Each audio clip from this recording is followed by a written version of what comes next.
Merry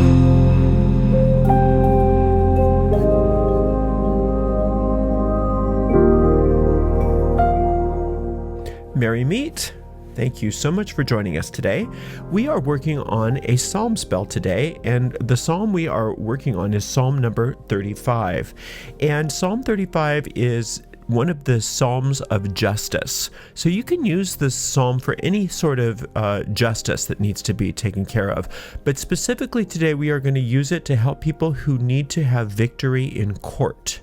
Victory in court. But you can also, like I said, use it for any form of justice. Now, the way we work psalm spells is very, very simple and very effective. We take the psalm in question and we read it through out loud all the way without stopping. And that's called an incantation. And then we come back through the psalm and we take it verse by verse, sometimes line by line, and we dig and search and contemplate all the inner hidden occult meanings within the psalm. We see these as magic seeds, and these magic seeds are infinite in number. So we can, through that digging and searching and contemplating, actually plant those seeds into the fertile ground of our mind. And that's what we're doing with psalm magic, because then those seeds take root and they grow and they actually bear fruit after their kind. And that's what we're going to do right now with Psalm 35. Plead my cause, O Lord, with them that strive with me. Fight against them that fight against me. Take hold of shield and buckler, and stand up for mine help. Draw out also the spear, and stop the way against them that persecute me. Say unto my soul, I am thy salvation. Let them be confounded and put to shame that seek after my soul. Let them be turned back and brought to confusion that devise my hurt. Let them be as chaff before the wind, and let the angel of the Lord chase them. Let their way be dark and slippery, and let the angel of the Lord persecute them. For without cause have they hid for me their net in a pit, which without cause they have digged for my soul. Let destruction come upon him at unawares, and let his net that he hath hid catch himself. Into that very destruction let him fall. And my soul shall be joyful in the Lord, it shall rejoice in his salvation. All my bones shall say, Lord, who is like unto thee, which deliverest the poor from him that is too strong for him, yea, the poor and the needy from him that spoileth him? False witnesses did rise up. They laid to my charge things that I knew not. They rewarded me evil for good, to the spoiling of my soul. But as for me, when they were sick, my clothing was sackcloth. I humbled my soul with fasting, and my prayer returned unto mine own bosom. I behaved myself as though he had been my friend or brother. I bowed down heavily as one that mourneth for his mother. But in mine adversity they rejoiced and gathered themselves together. Yea, the abjects gathered themselves together against me, and I knew it not. They did tear me, and ceased not. With hypocritical mockers in feasts they gnashed upon me with their teeth. Lord, how long wilt thou look on? Rescue my soul from their destructions, my darlings from the lions. I will give thee thanks in the great congregation. I will praise thee among the people. Let not them that are mine enemies wrongfully rejoice over me, neither let them wink with the eye that hate me without a cause. For they speak not peace, but they deviseth deceit matters against them that are quiet in the land. Yea, they opened their mouth wide against me, and said, Aha, aha, our eye hath seen it. This thou hast seen, O Lord, keep it not silence. O Lord, be not far from me. Stir up thyself and awake to my judgment, even unto my cause, my God and my Lord. Judge me, O Lord my God, according to thy righteousness, and let them not rejoice over me. Let them not say in their hearts, Ah, so would we have it. Let them not say, We have swallowed him up. Let them be ashamed and brought to confusion together that rejoice at mine hurt. Let them be clothed with shame and dishonor that magnify themselves against me. Let them shout for joy and be glad that favor my righteous cause. Yea, let them say continually, Let the Lord be magnified, which which hath pleasure in the prosperity of his servant. And my tongue shall speak of thy righteousness and of thy praise all the day long. Well, that psalmist really had a lot to say there. So here we go. We're going to work this magic now. So it starts out addressing the Lord, and let's always recognize who we are addressing when we address the Lord of the Psalms.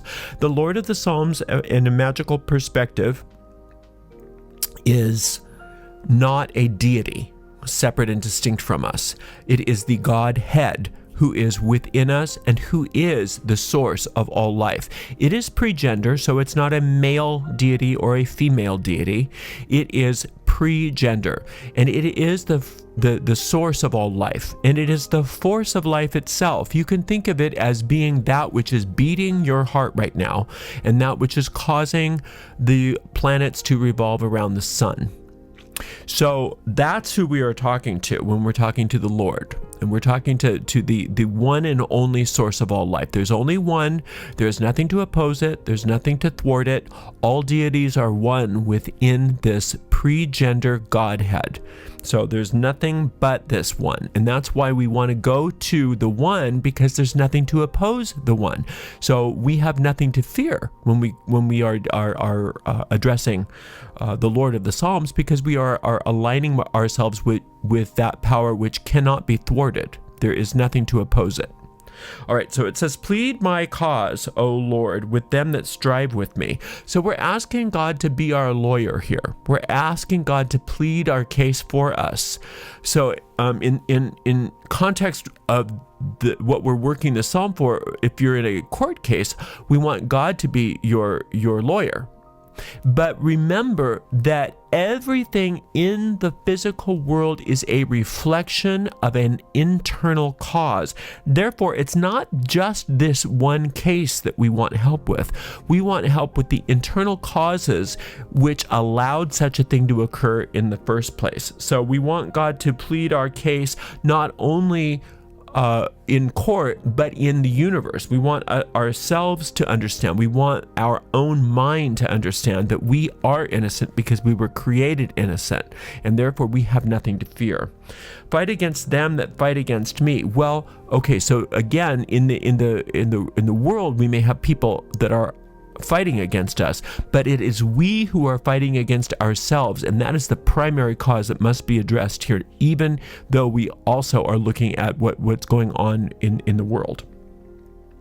Draw out also the spear and stop the way against them that persecute me. So the spear, we want to disarm our adversaries, is what we're saying here.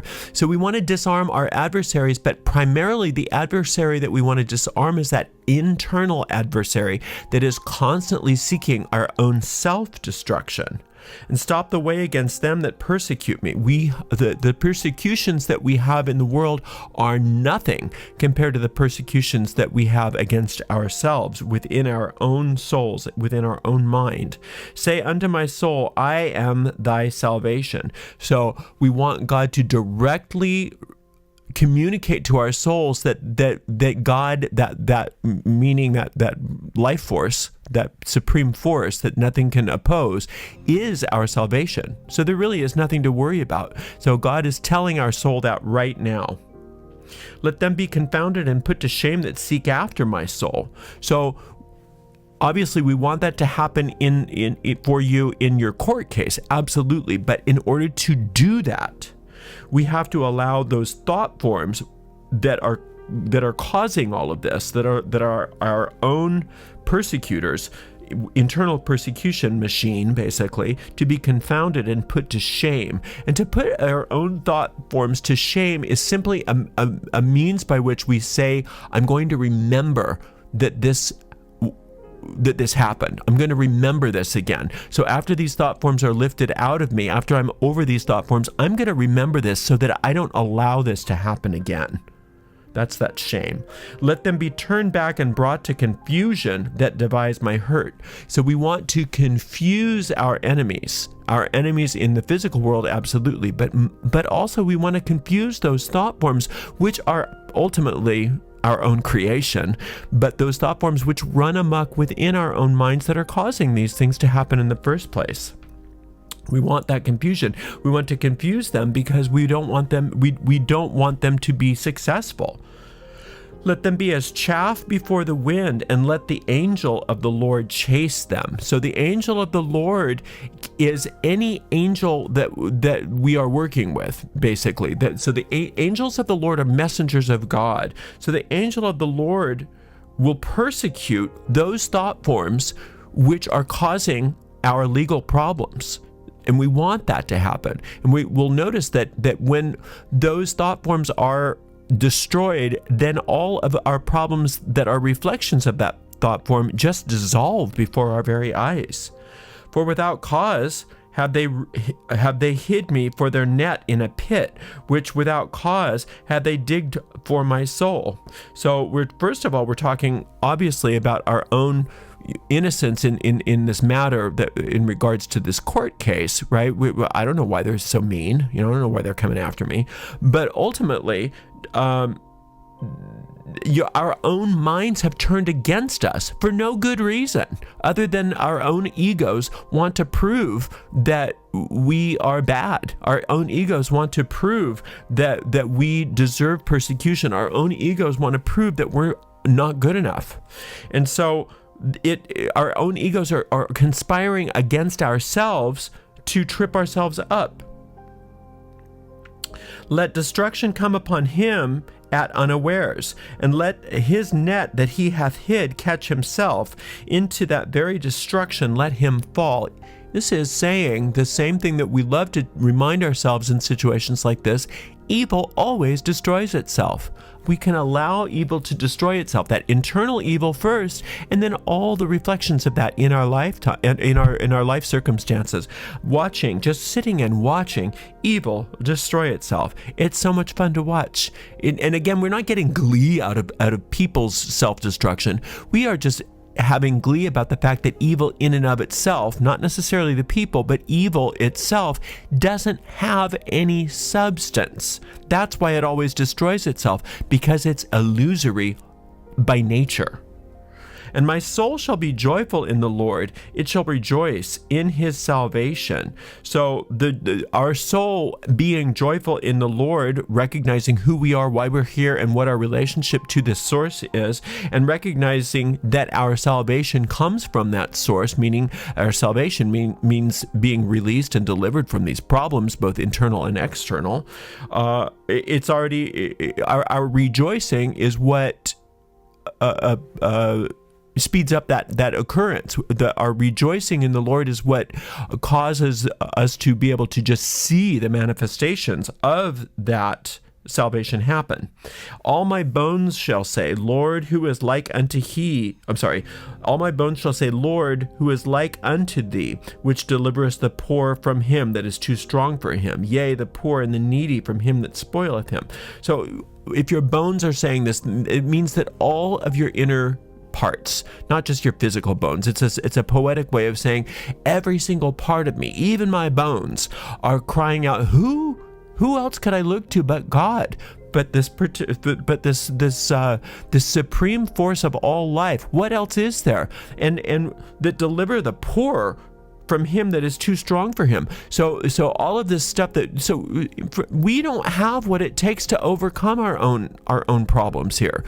Why? Because God created us perfect. And when we use that perfection of creativity against ourselves, we're so amazing at it that we can't get out of it.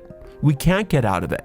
So we need to be saved from our own destruction. And we are always saved from our own destruction because God's point of view is the destruction isn't really happening. We just think it is. So we need God to pull us out of that dream, out of that nightmare of destruction, of whatever this is. And for us today, we're looking at it as a court case, pulling us out of that, because we don't have the ability to do that, because we are coming from the perspective of the illusion, but God does not come from the illusion. So we always look to God to save us from that which we cannot save ourselves from. God does for us what we cannot do for ourselves, just like the sunlight does. We can't exist without the sun. Can you imagine trying to be alive on a planet without a sun? That's not even conceivable, right? And so in a very similar way, we can't exist without God. False witnesses did rise up. They laid to my charge things that I knew not. Okay, so everything that you think you're bad about, that's wrong with you, is a lie. But there's evidence to support that lie, and that's what your ego's all about. Your ego's constantly persecuting you, and in this case, prosecuting you, and shows you evidence after evidence after evidence as to why you're no good, why you deserve punishment, and why nothing good should ever happen for you, because you are evil. That's what your ego wants to support. That's what your ego wants to prove. So that's false witnesses. That's a lie. That's a lie. You are created perfect, and God knows this, and your soul knows this. And so now we are letting God plead that case for you. They rewarded me evil for good, to the spoiling of my soul. So that's what this ego mind does. Anything you do that's good, it says meh, and it gives you evil, rewards you evil for it, because the ego mind doesn't have any gifts worth giving you. It convinces you it does. It convinces you that all kinds of shiny things are important to you, that all kinds of stuff that is valueless is important to you. But that's all it has for you, is empty, shiny things. And ultimately what it's doing is it's trying to put one over on you so that it can try to have a case against you to prove how bad you are. But there's no way it can win this case, because there's no jury to convict you, because the only thing that's available is oneness, and that oneness is your creator, and your creator already knows that you're perfect and that you're innocent. But as for me, when they were sick, my clothing was sackcloth. I humbled my soul with fasting, and my prayer returned unto mine own bosom. So when your clothing was sackcloth, and you humbled your soul with fasting, these are just images of a type of spiritual observation of fasting and sackcloth, meaning this world doesn't hold any real value to me. All of the things that we were just talking about, all those presents that the ego wants to give us, all of those things that the ego wants to show for us, don't have any value. The only real value is that it is eternality, is the gifts that God has to give us. But see, what God gave us is everything. So what the ego is trying to give us instead is a diminishment of the everything that we already have. And we have to remember that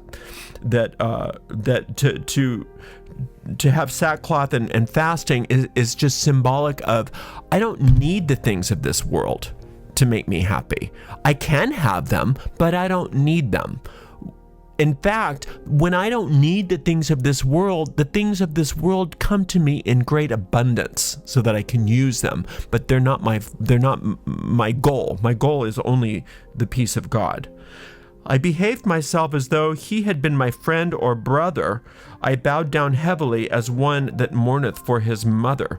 Well, that's what we do with the ego. That's how we respond to the ego. We think the ego is our friend. We think that all of these thoughts and these ideas and these cravings and these things that we should do and these guilts that we have and these fears that we have, all of this stuff that we have, that the ego gives us, we think that it's so powerful that we need to bow down to it.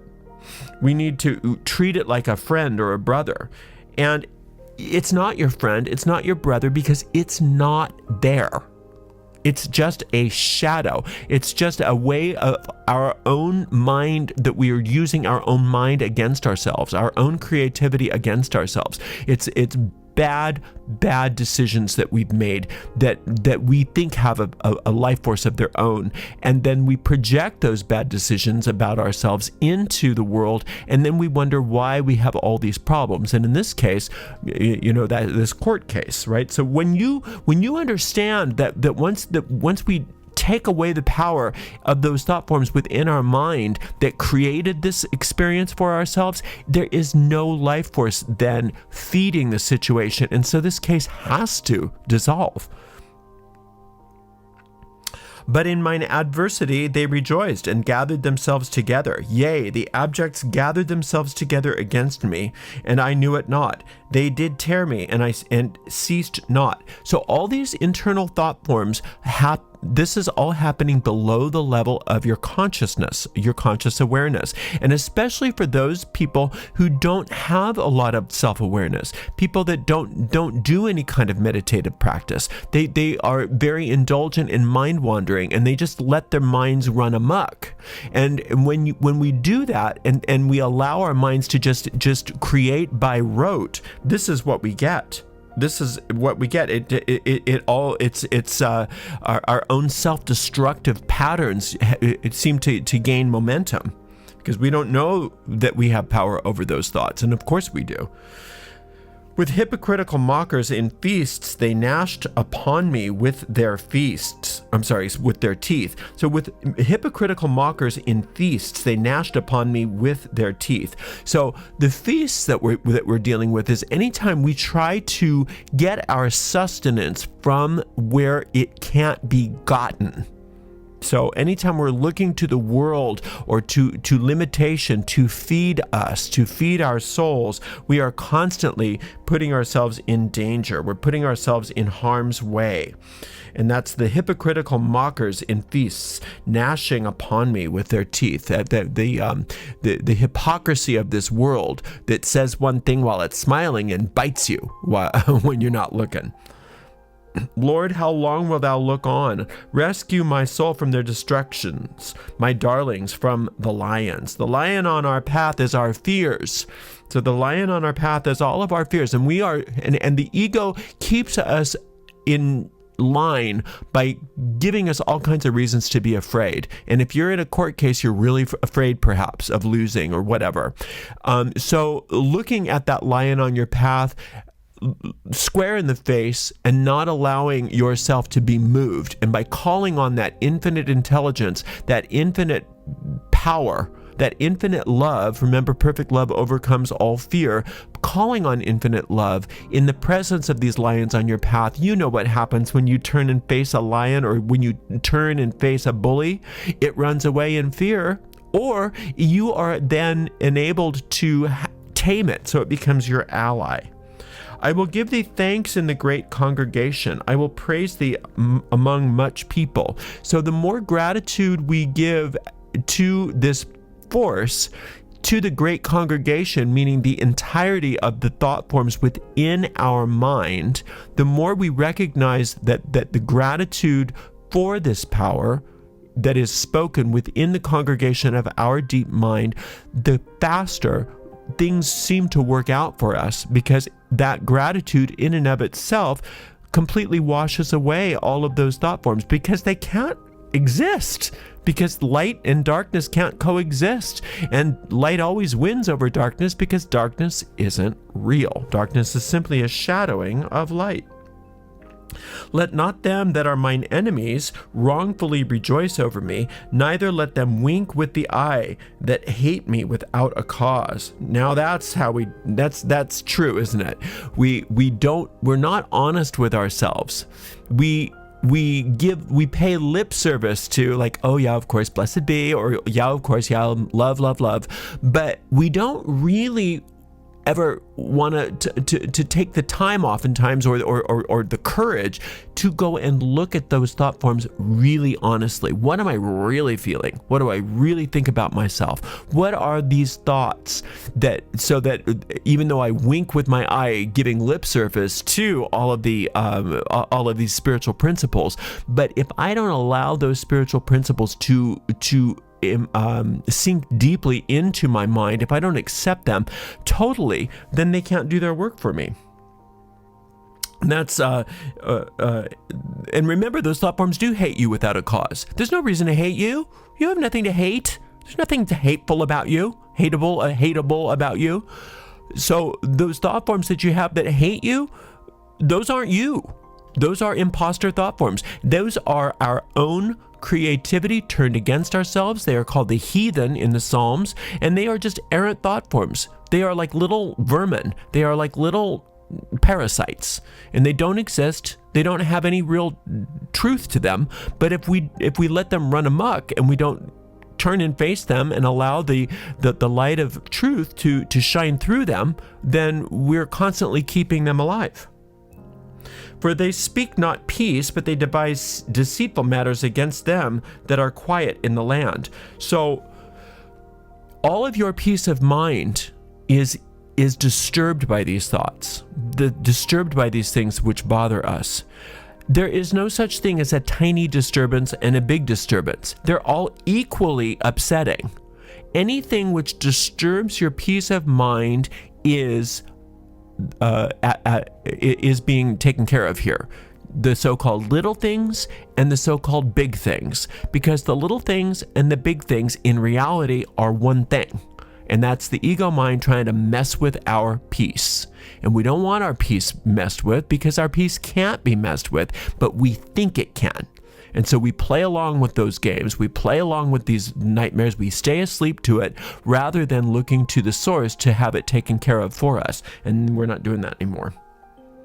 Yea, they opened their mouth wide against me and said, Aha, aha, our eye hath seen it. Yeah, so now if you have a court case, people are like trying to bring evidence against you, right? Aha, aha, but that's a reflection of what you're doing to yourself. Aha, I knew I sucked. I knew I wasn't so great. I knew there was a problem with me. I knew I was bad. I knew all along that I didn't deserve good. I knew I deserved this court case or whatever it was. Right? And so that's those thought forms are doing that to you. Aha, aha, our eye hath seen it. See, I knew there was something wrong with me. Stir up thyself and awake to my judgment, even unto my cause, my God and my Lord. Okay, so stirring up, we're asking God to stir up himself to take care of this, but God doesn't need to be stirred up. God is already as stirred up as God can be, because God is totality, right? But we got to stir it up in ourselves. We've got to stir it up in ourselves. We need God to stir up and shake up all of these thought forms. We need to create a disturbance here, and that's what this psalm is doing. Here we go. Judge me, O Lord my God, according to thy righteousness, and let them not rejoice over me. God's judgment is always your true salvation, because God knows you better than you know you. God knows how wonderful you are, even though you don't get that. God looks at you and says, yeah, that was good. I'm good at this. God looks at you and says, yes, this is good, right? And so until you can look at yourself and say, oh yeah, this is good, we lean on God's judgment, because our judgment is faulty. So judge me, O Lord my God, according to thy righteousness, even though I don't know how to do that yet, and let them not rejoice over me. So your ego can't rejoice over you if you keep giving the judgment to God. If you try to judge yourself, the ego will rejoice over you, because you're not capable yet. You're not. You're too asleep to understand how to judge yourself. Let them. That's why Jesus always said, "Judge not." Don't judge, because you can't. You don't know how. That's when he was always saying, they don't understand what they're doing. You don't get it. Nobody gets it. So God knows how to do this. Let them not say in their hearts, so would we have it. Let them not say, we have swallowed him up. So we're just asking ourselves, we are reminding ourselves that if God's judgment is active, then none of that can happen. We can't be swallowed up. Nothing bad can happen, only good can happen because only good exists. So let them be ashamed and brought to confusion together that rejoice at mine hurt. Okay, so of course we're saying that in the court case, we want them to say, oh, well, sorry, you lose, he wins or she wins, right? But ultimately, the only way that can happen for us on it forever, not just this case, but forever, is for those thought forms that cause our own self-condemnation and our own self-destruction to be ashamed and brought to confusion together. Right, because that confusion means that they will self-destruct, because the evil always does that, and the shame that we're talking about here is just a poetic device to say, and we will remember the next time not to go down that road again. Because those thought forms will be wearing that scarlet letter of shame. So we will remember. It will be labeled as such in our minds, and we will remember not to go to that ego mind for our salvation anymore. We will go right straight for the source. That's what that shame is talking about. Let them be clothed with shame and dishonor that magnify themselves against me. That's for us to remember not to do that again. Let them shout for joy and be glad that favor my righteous cause. Well, to remind ourselves here that a lot of our thought forms are from God. A lot of our thought forms are directly from our soul. It's only the thought forms of our ego mind that distract us. But the bulk of who we are, actually the totality of who we are great thought forms. And those thought forms naturally will shout for joy and be glad that favor our righteous cause. And it says, yea, let them say continually, let the Lord be magnified, which hath pleasure in the prosperity of his servant. So all of these thought forms within ourselves that are true, not those dark thought forms which are false, automatically come up and start to rise up and take and come together and say, let the Lord be magnified, which hath pleasure in the prosperity of his servant. Now, what you can do with this is take that one little phrase, let the Lord be magnified, which hath pleasure in the prosperity of his servant, memorize that, and keep saying it over and over and over yourself mentally as you're going about this court case, or whatever your reason that you're coming to this psalm, to keep your mind focused that God's will for you is prosperity. And we want to magnify that will. We want to magnify that. Actually, the will can't be magnified, but what can be magnified is our awareness of it, so that becomes the totality of what we think about, rather than being afraid of our own egos. And my tongue shall speak of thy righteousness and of thy praise all the day long. It's just giving you the formula for success in this problem that you need help with. Your tongue shall speak of thy righteousness and of thy praise all day long. Watch your words. Only talk about how good everything is. Only talk about the truth about how everything is. Now, again, if you have to talk about, the problems of your case with your lawyer or confidant or maybe a therapist, just kind of unloading, that's fine. But that's not what we're talking about here. We're talking about your habitual speech patterns need to be aligned with the truth about you, rather than the lies that your ego says. So remember that you need to dedicate your speech, your tongue, to the truth, and not allow yourself to constantly remember lie after lie after lie. Instead, we want to praise the Lord all the day long.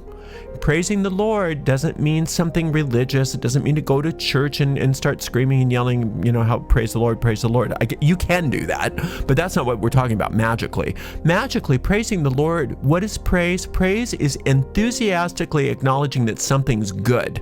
And who's the Lord? All good. So praising the Lord is enthusiastically reminding yourself that good is good. Good is good. And that's what we're going to do. We're going to focus on the good. And that's how you work this psalm. Thank you so much for working with me today. I can't wait to work with you again. And until that time, blessed be.